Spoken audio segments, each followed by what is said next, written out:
ये ठंडे पानी की ठंडक रही कहाँ रिश्तों में। जी हाँ,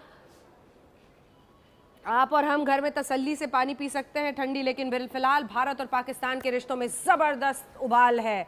आप देख रहे हैं इतिहास बनते हुए। जी हाँ, लाइव बुलेटिन फेसबुक पर पहली बार आप देख रहे हैं। और देखिए खबर भी कैसी आई है। भारत पाकिस्तान के बीच जो एनएसए स्तर की बातचीत होनी थी वो बातचीत ही रद्द हो गई है। वजह भी है। पाकिस्तान जानबूझकर चिढ़ाने की कोशिश कर रहा था। पाकिस्तान को पता है कि हिंदुस्तान हमेशा से ये कहता आया है कि कश्मीर हमारे लिए अटूट हिस्सा है, वो भारत का अंग है।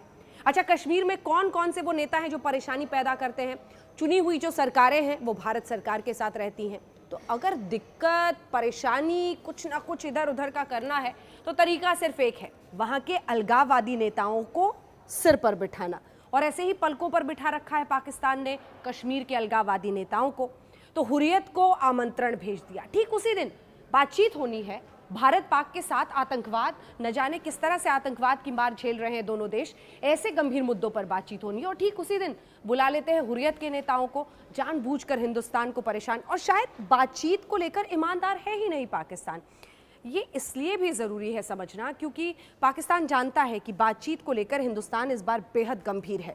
सबूत हमारे पास हैं, डॉसियर तैयार है। एनएसए के रूप में डोवाल साहब हैं और डोवाल साहब जाने जाते हैं पाकिस्तान में। जिस तरह का काम उन्होंने पहले भी किया है इसके लिए वो जाने जाते हैं। और शायद इसीलिए पाकिस्तान ये सोच रहा है कि अगर हमने हाँ में हाँ मिलाकर पूरी बातचीत आगे ले जाने की कोशिश की तो शायद वाकई मसला हल हो जाए। तो उन्होंने क्या खोज निकाला? हुर्रियत, अलगाववादी नेता जिसको भारत एक्सेप्ट नहीं करता है, स्वीकार नहीं करता है। भारत कहता है कि हम हुर्रियत नेताओं से बातचीत कभी भी स्वीकार, और पाकिस्तान उन्हें दावत पर बुला रहा है। अब बताइए, आप अगर दावत पर बुलाएंगे हुर्रियत के नेताओं को तो पाकिस्तान की ईमानदारी आतंकवाद के खिलाफ इस जंग में दिखती है? जाहिर तौर पर नहीं दिखती है। हम आतंकवाद पर बात करना चाहते हैं, वो बार बार कश्मीर को खींचकर बीच में लाते हैं। यहीं पर जिसे हम बोन ऑफ कंटेंशन यानी सबसे बड़ी परेशानी, उबाल, जो मैं कह रही थी ठंडी पानी में वहीं चाय की प्याली उठा लीजिए तो उसमें तूफान है, वो उबाल कश्मीर के मुद्दे पर है। हम कहते हैं आतंकवाद रोकिए, वो कहते हैं कश्मीर बीच में लाइए। तो ये वो मसला है जिसको लेकर आज ये बातचीत लगभग समाप्त हो गई, क्योंकि अब हिंदुस्तान ने फैसला ले लिया है कि आप रहिए अपने पास, आप आतंकवाद को उसी तरह से पनाह देते रहिए, लेकिन अगर आपको रास्ता निकालना है तो आपको ये ख़त्म करना होगा। हमने तो डॉसियर में बाकायदा टेरर कैंप्स के पते ठिकाने लिख दिए थे। हमने डॉसियर में जिंदा पकड़े गए आतंकी, जिसे गुरदासपुर में पकड़ा गया था, उस जिंदा पकड़े गए आतंकी का पता दे दिया था पाकिस्तान का। और इसीलिए शायद इतनी खलबली मच गई पाकिस्तान में। आज जितने भी तमाम देश भर में स्टूडियोज़ होंगे, बुलेटिन इस वक्त इसी बात पर हो रही हैं कि आखिर कैसे ये रिश्ते, ये बातचीत आगे जाए। लेकिन फिलहाल बीच में इस बातचीत को रोक दिया गया है। सरताज अजीज, दो शख्सियतों को भी समझना होगा। एनएसए स्तर की ये बातचीत हो रही थी, सरताज अजीज एक तरफ है और इधर हिंदुस्तान में अजीत डोवाल। डोवाल साहब जाने जाते हैं पाकिस्तान में दाऊद इब्राहिम को पकड़ने के बेहद करीब वो पहुंच गए थे एक वक्त पर। इससे भी खौफ खाता है पाकिस्तान। वो जानता है कि हिंदुस्तान इस बार पूरी तैयारी के साथ आ रहा है और शायद इसीलिए वो इस तरीके से बातचीत से भाग गया है। आतंक पर नजरें मिलाने की हिम्मत नहीं हो रही है उसकी हिंदुस्तान से।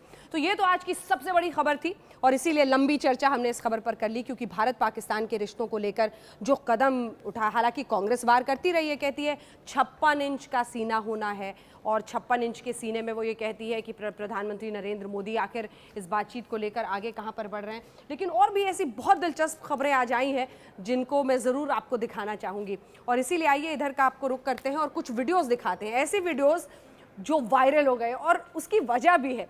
एक दो तो हमारे देश के सियासतदान ऐसे हैं, पॉलिटिशियंस, नेता लालू प्रसाद यादव, बिहार की राजनीति, वहाँ भी ज़बरदस्त उबाल है। और बिहार की राजनीति में लालू प्रसाद यादव का जिक्र करते हुए आइए ज़रा आपको बेहद दिलचस्प एक वीडियो दिखाते हैं।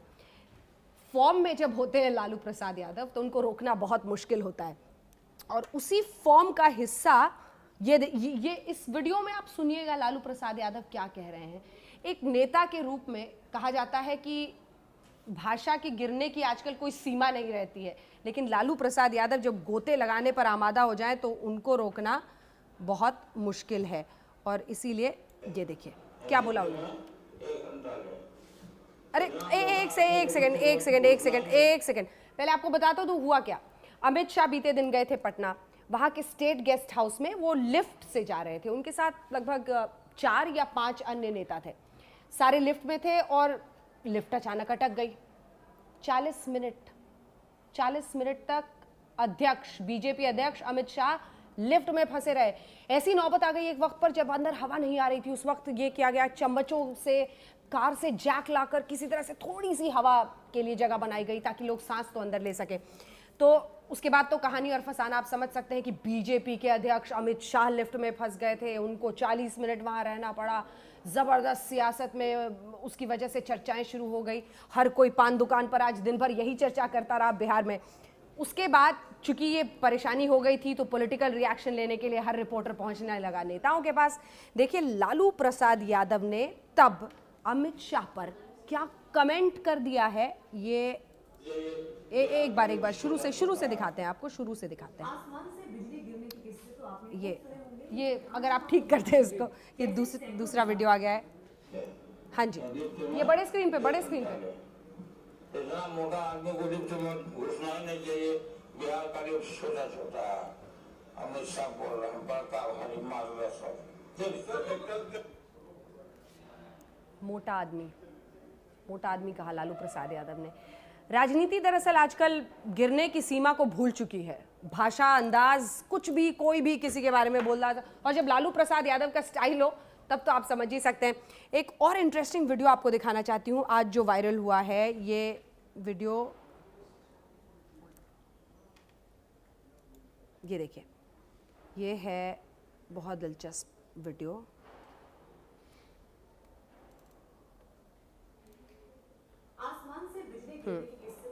ये हमारी सहयोगी हैं, ये वीडियो देखिए। ये बड़े स्क्रीन पे पर बिजली गिरी। अटलांटा एयरपोर्ट पर खड़े डेल्टा एयरलाइंस के इस बोइंग 737 को देखिए। विमान पूरी तरह चौकस, उड़ने को तैयार। विमान में सवार 111 मुसाफिर और 6 क्रू मेंबर्स मौजूद थे। अचानक आसमान से बिजली गिरी। भारी बारिश की वजह से विमान उड़ने में कुछ देरी हो रही थी, इसलिए विमान रनवे पर खड़ा था। मौसम साफ होने का इंतजार था, लेकिन मौसम साफ होने से पहले ही आसमान से जबरदस्त बिजली गिरी और इसकी वजह से देखिए किस तरह से विमान के पिछले हिस्से पर कड़कते हुए बिजली गिरी। हालांकि राहत की बात यह है कि इस हादसे में विमान या फिर किसी मुसाफिर को कोई नुकसान नहीं पहुंचा। एयरपोर्ट पर मौजूद एक स्टाफ ने विमान पर बिजली गिरने का ये मंजर अपने वीडियो कैमरे में कैद कर लिया। ये वीडियो आज वायरल हो गया था। एक विमान अचानक उस पे बिजली गिरती है और वहां पर बैठा हर कोई कितना डरा हुआ होगा। पर आजकल ये जो मोबाइल कैमरा है ये भी कमबख्त अजीब चीज़ है। हर कोई इसको उठाकर हर लम्हे को कैमरे में कैद करना चाहता है। और इसी तरह से एक शख्स जो बैठा हुआ था विमान पर, अपनी ज़िंदगी की परवाह नहीं थी साहब को, कैमरे की और वीडियो रिकॉर्डिंग करने की परवाह थी। खैर अच्छा हुआ वीडियो रिकॉर्डिंग हो गई तो इसी बहाने हमने और आपने देख लिया और ये वीडियो वायरल भी हो गया है। विमान पर कैसे बिजली ने हिट किया। एक और वीडियो आपको बहुत दिलचस्प दिखाते हैं। ये वाली खबर हम सभी को छूती है किसी ना किसी तरीके में। इसको ज़रा देखिए। थोड़ा बैकग्राउंड बता देते आपको ज़रा।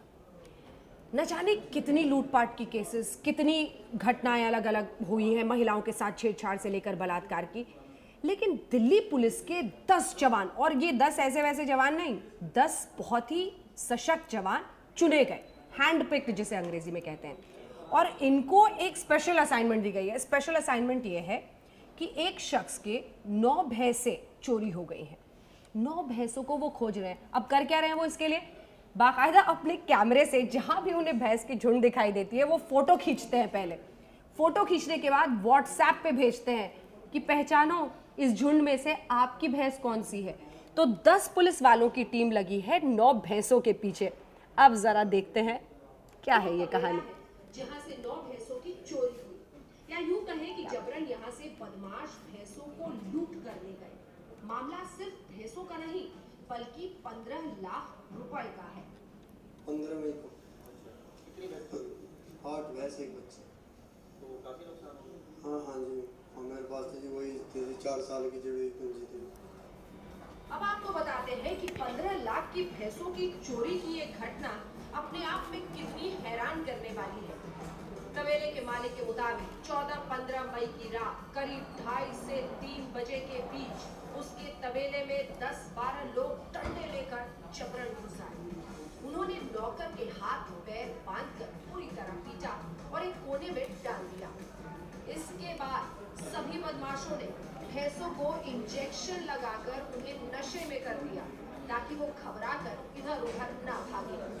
बदमाशों ने भैंसों को कपड़े से ढका और एक एक करके उन्हें ट्रक में लादकर फरार हो गए। 10 पुलिसकर्मी जो है इस तरह दिल्ली पुलिस को ढूंढ रहे हैं।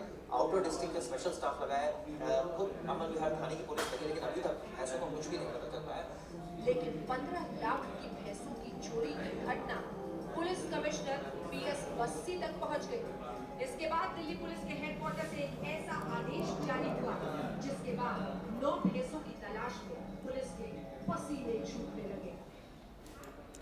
उनके पसीने छूट रहे हैं भैंस को खोजने में और हमारे पसीने छूट रहे हैं दिल्ली पुलिस में सुरक्षा व्यवस्था को झेलकर। चलिए, बहुत दिलचस्प है, गई दिल्ली पुलिस भैंस लाने।